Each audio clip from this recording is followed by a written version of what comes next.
All right, so Dave doesn't have much choice with this squad, so the first thing he can do is go with them and just remove their pinning status or the suppression status, because they can't do anything. And so he has to decide what he's going to do with his sniper. He's going to move him, okay. He's going to run him, 10 inches. All right, so he won't be able to shoot either because he's running. So that's the end of Dave's turn. So now you see the power of the morale test here, that simply just putting enough fire into a squad can really suppress it. Now you might be wondering, oh, that makes Dave's turn completely ineffective. Remember, we're in a smaller scale here than, this is smaller than a regular game size would be. Regular game size would have a couple of those rifle squads, and this actually there'd be our 290 or 300 point game has 3 of these squads. And so even if one squad or 2 squads get pinned or suppressed, there's still somebody that can fire and try to make up for that. So there will be more going on in the regular game. All right, so first I'm going to go with this squad. And I don't have to worry about any of them firing at me. So they are going to run. I know that if I move I won't reach them, so there's no point in trying to move and shoot. So I'm going to run them up here. I know some of his guys won't be able to see them at all, and the other guys will have to move a bit, so that at least they'll be safe for the machine gunner. They'll have to move a tiny bit. Okay, so this squad is going to go, and they're going to fire again. So maybe they can pin that squad again. All right, so we'll start with the 4 riflemen. And remembering from last time, they have a 13 plus to hit. 12. We actually did a kill. 10 plus to hit a character. Now, even though this squad has 2 characters and a regular guy, the rule is still 10 plus to hit a character.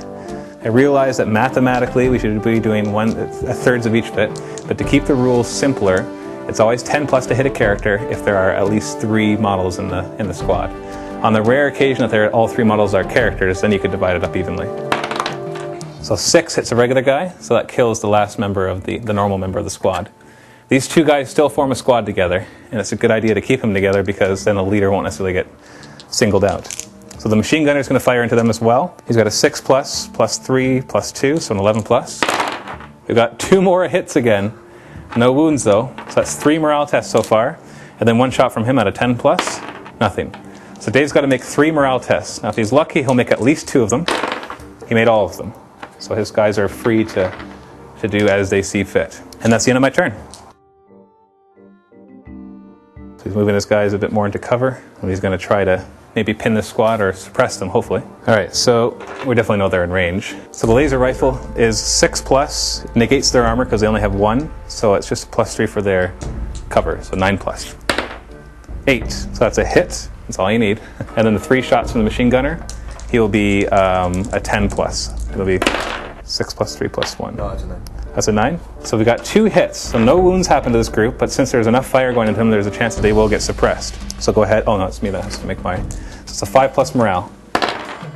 Oh, I passed both my morale tests, so the squad is unaffected. He has a sniper. It'd be 4 plus, plus 3, plus 1, so 8 plus. Plus 3 for the cover, plus 1 for armor. Oh, a 1! Okay, now just a reminder that these points are not even. Like just with this squad right here, I almost have the same number of points as he has on his other side, plus I have this squad. It's just to show you the different dynamics of character movement. Normally, what does the sniper do? He normally owns the game. Now, he doesn't just like fight, play, he owns it! Yeah, like he keeps the squads pinned.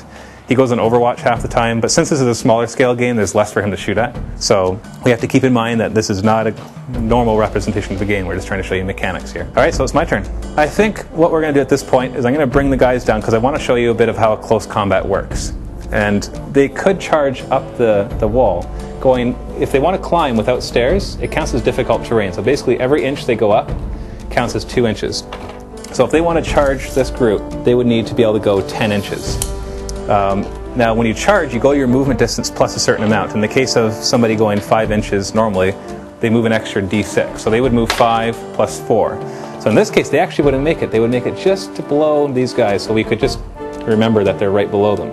But I want to actually show how close combat, just to finish off this game. So what I'm going to do is I'm going to bring them down right here. I'm going to have this squad facing them. I'm going to do something a little fun, and actually kind of goes with the way that these models are. Like they look like orcs, right? They're not actually orcs, they're bandits, but still, it's something that orcs would do. So let's say they charge, they get 9 inches, which is no problem. Unlike 40k, when you go to close combat, only the person charging strikes in their turn, and then on Dave's turn, he would strike back. But I'm going to have my flamer not actually go to base contact, because what you can do in this game is if you have models in the same squad as those in base contact, you can still shoot, but there's a chance that you'll fry your own guys. And so I think that's kind of fun. That's why I incorporated it into the game. And it actually can be used tactically. Like if you only have one guy left, you might as well shoot a whole squad into them rather than kind of having them tied up. Because I charged into cover, what it does is it gives them a +1 cover bonus. It doesn't give them the full cover because they're charging over the cover, but these guys get a +1 cover bonus. So we'll start with these guys in hand-to-hand combat, and they have just hand weapons, so they have like axes or bats, whatever they manage to scrounge up, and those are 7+ weapons. So 7+ plus the 1 cover, but they get a -1 for charging, so that goes back down to 7+, and then we add their armor, so it's a 9+ for these 2 hits. Whoa! All right. Now let's say that I rolled an 8. Unlike shooting, if you miss with a close combat, you just miss. There's no morale check to be made because it's a little different from morale. So if I had rolled an 8, nothing would happen with this one and one would die. So let's just pretend I rolled an 8 so we can see the mechanics there. So I've rolled a 12 here. So now, because there's 2 characters, I don't roll to see if I hit a character. I automatically hit a character. So I'm just going to distribute it 50-50. So we'll say 7+ will hit the leader. So the leader is hit. So let's roll on the table. 10 is a critical hit, which knocks him over and gives him a heavy wound and a critical counter. So we'll give him that right there. Okay, now my flamethrower is going to fire his weapon. Now with doing this, he partially covers 2 of the enemies, so we'll see how many he hits. Now this isn't hitting, these hits actually might get distributed to my own guys, but we got to see at first how many attacks a flamer gets. So 7+ will count as attacks. So he gets 1 attack. Now, since they're in close combat, and they're actually not where the models are representing, they're in hand-to-hand, struggling to hit each other, he might actually hit his own guys. So on a 7+, I hit the enemy, and anything else, I hit my own guys. 4, so I hit my own guys. So it's a 6+ flamer, I believe. Yes, 6+ against their +1 armor, so 7+. I just killed one of my own guys. Obviously, I'm not going to distribute it to my own character because he's the one firing. So I just fried one of my own guys trying to kill him. Now, since he took 1 wound, he has to take a morale check for every wound that he does. So it's a 4+, so he makes it. If he had failed it, he wouldn't be pinned or suppressed, he would be afraid, which gives him a +2 penalty in his turn in close combat. It also means you're allowed to actually make a retreat move, which he'll probably do, so that he can fire at me, and you'll see what happens with the retreat move as well. So we'll go over to Dave's turn. Actually, this squad hasn't fired yet, so they're going to take some shots at the sniper. Actually, we'll just do the close combat, because that's where we've kind of gone to now. We'll just finish up this close combat, and that'll wrap it up. So he's going to stand up. That costs him half his movement, so it counts as if he's moved 2.5 inches. Now, do you want to retreat and fire? Okay, so one move that you can do is a retreat.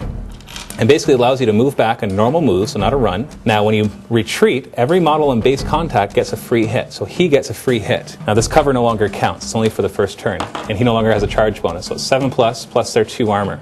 So it's going to be a 9+. So 7. So nothing happens. This is close combat, so it doesn't prevent anything. It doesn't count as a hit.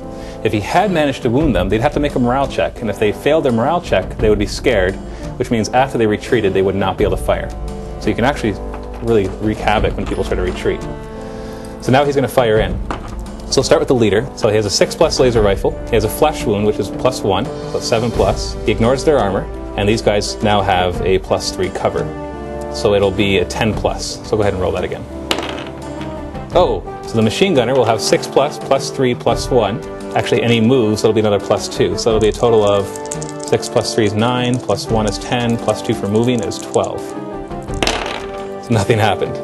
Okay, and so on my turn, I could shoot at them, or I could charge in and do the same thing again. But I think you get the idea here. I don't think we need to resolve this game because it wasn't really a game. It's more just showing you how the rules work.